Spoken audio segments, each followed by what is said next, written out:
बलियापुर गांव में एक स्वर्णी नाम की औरत रहा करती थी। उनके दोनों बेटे शहर में जाकर काम करा करते थे। बड़ी बहू का नाम प्रतिभा और छोटी बहू का नाम सुनैना था। स्वर्णी और प्रतिभा हमेशा सुनैना को तंग किया करती थी, क्योंकि उनके छोटे बेटे ने सुनैना से शादी अपनी पसंद से की थी और सुनैना एक साधारण से परिवार से थी। एक बार बड़ी बहू के हाथ से सास का चश्मा टूट गया।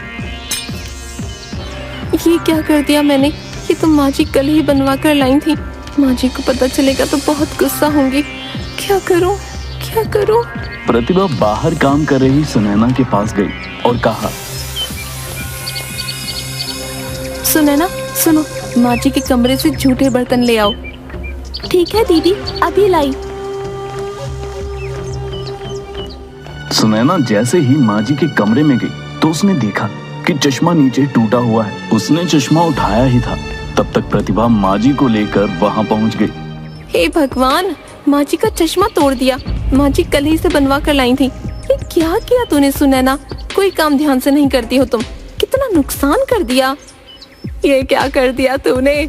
जब से आई है नुकसान पे नुकसान किए जा रही है। एक तो घर से खाली हाथ आ गई और जो अब मेरे घर में बचा है वो भी तोड़ना चाहती है। माँ जी, ये मैंने नहीं किया है। प्रतिभा दीदी ने मुझे बर्तन लेने भेजा था तो मैंने देखा कि चश्मा टूटा हुआ नीचे गिरा है। तू क्या कहना चाहती कि मैंने तोड़ा है? नहीं दीदी, मैं तो माँ जी को बता रही थी कि मैंने नहीं किया। यहाँ प्रतिभा रोने की एक्टिंग करके दिखाती है। हाँ, मेरी किस्मत। देखो ना माँ जी, आपने देखा ना, आपके सामने मुझे गलत बना रही है। नहीं दीदी, मेरा ऐसा कोई इरादा नहीं है। चुप रहो तुम, एक तो नुकसान करती हो, ऊपर से झूठ भी। हाँ, जाओ मेरे सामने से और दोबारा मत आना जब तक घर का सारा काम ना खत्म हो जाए, समझी? उसके बाद तुम जंगल चली जाना, वहाँ से लकड़ियाँ काट कर ले आना। जंगल चली जाइयो समय से, समझ गई? लेकिन दीदी, इन सब कामों को करने में ही शाम हो जाएगी। इतनी जल्दी सब कैसे करूँगी? मुझे क्या पता, माँ जी ने बोल दिया सो बोल दिया, समझ गई? माँ जी, प्रतिभा ने क्या कहा समझ नहीं आया? ठीक है माँ जी, जाती हूँ। बेचारी सुनैना उदास मन से वहाँ से चली जाती है। भगवान करे जंगल से वापस ही ना आए। मैं अपने बेटे की किसी अच्छे घर में शादी कर दूंगी और दहेज में बहुत सारे गहने और रुपए भी ले लूंगी। ये सब सुनैना ने सुन लिया। माँ जी, मेरे लिए भी एक सोने का हार ले लेना। आखिरकार मैं इस घर की बड़ी बहू हूँ। ठीक है, जाओ अब मेरे लिए कुछ बढ़िया सा खाने को ले आओ। जी माँ जी, अभी लेकर आई। प्रतिभा वहाँ से चली गई। अब बस इस सुनैना को इस दुनिया से मिटाना होगा। एक बार ये काम हो जाए, मैं पंडितों को जी भर के खाना खिलाऊंगी। सुनैना काम करते करते रोने लगी। मैं ऐसा क्या करूं जिससे माँ जी मेरे बारे में ये सब सोचना बंद कर दें? हे भगवान, मुझ पे अपनी कृपा करो। मैं ये सब और ज्यादा नहीं सह पाऊंगी। सारा काम करने के बाद सुनैना अपने साथ खाने के लिए 4 रोटी और थोड़ी सब्जी बांध के जंगल ले गया।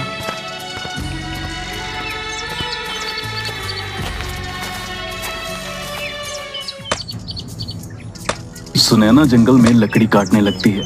उसने लकड़ी का एक गट्ठा बनाया और छांव में बैठ के तब उसके थैले से रोटी का डिब्बा नीचे गिर गया। अरे, मैं तो खाना ही भूल गई। लोग काम भूल जाते हैं और मैं हूँ कि खाना ही भूल गई। क्या करूँ अपना? अब बस जल्दी घर चली जाती हूँ। इसे खाऊं या नहीं? ऐसा करती हूँ, खा ही लेती हूँ। वैसे भी दिन से कुछ खाया नहीं, फिर रात का खाना भी तो बनाना पड़ेगा। वह खाना खाने ही वाली होती है कि तभी वहाँ पर एक बकरी उसके सामने आकर बैठ जाती है। तुझे भूख लगी है? आजा तू भी खा ले। वह एक रोटी बकरी को दे देती है। बकरी फिर भी नहीं जाती। इस बार वो एक और रोटी देती है और इस बार बकरी चली जाती है। लगता है इसके नसीब में रोटी खाना लिखा था। चलो, इस बेजुबान के पेट में भी कुछ गया। इसके बाद वो थोड़ा पानी पीती है। तब तक वहाँ से एक बूढ़ी औरत बहुत सारा सामान लेकर गुजर रही होती है। माँ जी, आप इस जंगल में? अपने गांव जा रही हूँ बेटी, ये रास्ता जल्दी पहुँचा देता है, इसलिए यहाँ से जा रही हूँ। औरत बहुत बूढ़ी थी। सुनैना को उस पर दया आ गई। अम्मा बैठो, मेरे पास 2 रोटी हैं, आप इन्हें खा लो। वैसे भी मुझे तो घर जाना है, इसलिए इन्हें खाने का तो समय नहीं है मेरे पास। आप मुझे थकी हुई लगती हो, आप इन्हें खा लो। अम्मा बैठ गई और हैरानी से सुनैना की तरफ देखने लगी। इस जंगल में लगता है भगवान ने तुझे भेजा है मेरे लिए। ला बेटी ला, जोरों की भूख लगी है मुझे, बहुत बुरा हाल है। खुश रहे तू बेटी। सुनैना ने रोटी सब्जी अम्मा को दे दी और अम्मा ने बड़े चाव से रोटी सब्जी खा ली।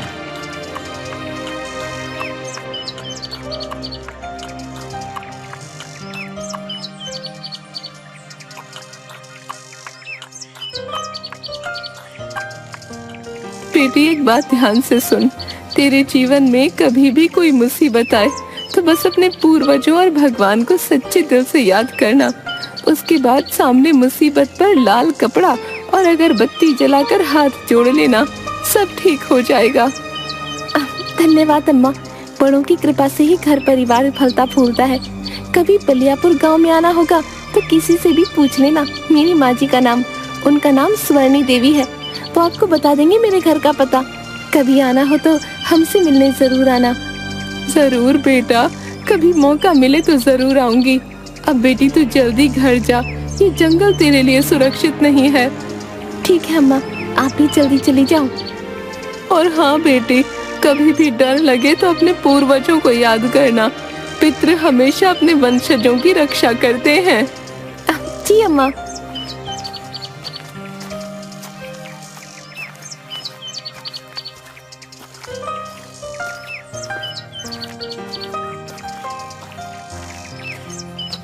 सुनैना घर पहुंचती है। उसके बाद रात के लिए खाना बनाने लग जाती है। खाना बनाकर सबको खिलाया और उसके बाद सब सो गए। अचानक पूरा घर हिलने लग गया। अचानक एक कमरे से बहुत तेज आवाजें आने लगी।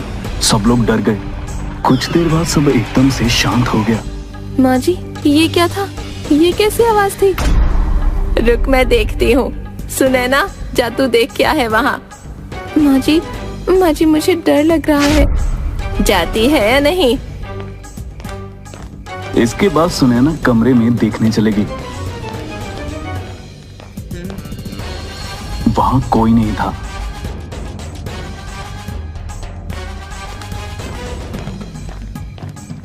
माँ जी, यहाँ कुछ भी नहीं है। ऐसा कैसे हो सकता है? इतनी भयंकर आवाज भला किसकी हो सकती है? माँ जी, लगता है कोई जानवर खिड़की से घुस गया होगा। मैं कहती थी ना, वहाँ जालियां लगा लो। चलो अब जाओ, सब सो जाओ। अगले दिन सुनैना, सुन, वो कपड़े रखे हैं, धो देना सारे। और घर के सारी चादरें भी धोनी है, और हाँ, पर्दे भी, समझ गई? जी माँ जी। तब तक वहाँ उनकी पड़ोसी शारदा आ गई। प्रणाम अम्मा, कैसी हो आप? आओ आओ बेटी, तुम कैसी हो? हमारा तो जैसे तैसे वक्त निकल रहा है। मैं ठीक हूँ माँ जी, आपसे वो शहद लेने के लिए आई हूँ। कुछ दिन पहले आपसे मंगवाया था ना? अरे हाँ, मैं तो भूल ही गई। क्या करूँ बेटी, उम्र हो गई है। रुक लाती हूँ। माँ जी जैसे ही अंदर गई, शारदा तुरंत सुनैना के पास जाकर बोली, सुनैना तो दुखी नहीं होती इस बुढ़िया के ऐसे बर्ताव से। जीना मुश्किल किया हुआ है तेरा इसने। कहती हूँ तो अपने मायके वालों को बता देना। नहीं बहन, मेरे माता पिता गरीब हैं, उन्हें मैं और पीड़ा नहीं दे सकती। मुझे परेशान देख वो और दुखी हो जाएंगे। तेरे लिए मुझे बहुत दुख होता है, तू अपना ध्यान रख। तुम मेरी चिंता मत करो, वो जैसी भी है मेरी सास है। गुस्सा करती है पर दिल की अच्छी है। तू बहुत भोली है रे। मैं तो तेरे लिए बस प्रार्थना ही कर सकती हूँ कि एक दिन तेरा जीवन भी सुधर जाए। तू परेशान मत होना। हाँ, ये सब मेरा परिवार है और परिवार में तो ये सब चलता ही रहता है। तब तक अचानक माँ जी आ गई। ले शारदा, अपना शहद। धन्यवाद अम्मा। अच्छा, अब मैं चलती हूँ। उसने सुनैना की तरफ देखा और चली गई। सुनैना ने अपना सारा काम किया। पहले कपड़े, घर की सफाई, आंगन की सफाई। रात के समय अरे ओ सुनैना, खाना बनाया नहीं? बन गया माँ जी, अब हाथ धो लीजिए, अभी लगाती हूँ। रख जल्दी, भूख लगी है मुझे बहुत। अभी रखती हूँ माँ जी। छी छी, कैसा खाना बनाती है तू, ऐसा खाना तो जानवर भी ना खाए। माँ जी, मैं आगे से ध्यान रखूंगी। सास और प्रतिभा ने सारा खाना खा लिया और जानबूझ के बाकी रोटियां और सब्जी छुपा दी। और ला रोटी। माँ जी, रोटियां तो खत्म हो गई हैं। इस घर में तो पेट भर के खाना भी नहीं मिलता। जीना तू भर हो गया है, जा बर्तन ले जा। माँ जी ने प्रतिभा को वो खाना दिया। प्रतिभा ने तुरंत वो खाना गाय को खिला दिया और वापस वहां बैठ गई। चलिए माँ जी, कल शादी में भी जाना है, सो जाते हैं। सबने खाना खाया। किसी ने सुनैना को खाने के लिए नहीं पूछा। फिर सुनैना ने बर्तन धोए। आधी रात को अचानक आवाज आने लगी।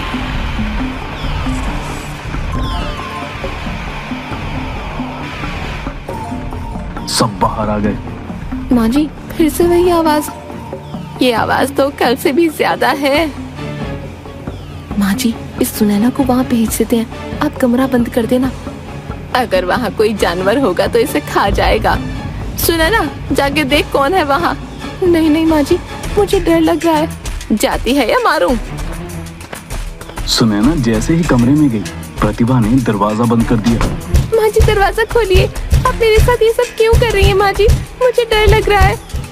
ये सब मेरी बेटे की जिंदगी में आने से पहले सोचना चाहिए था। अब भुगत। दोनों हंसने लगी। माँ जी, यहाँ सांप है।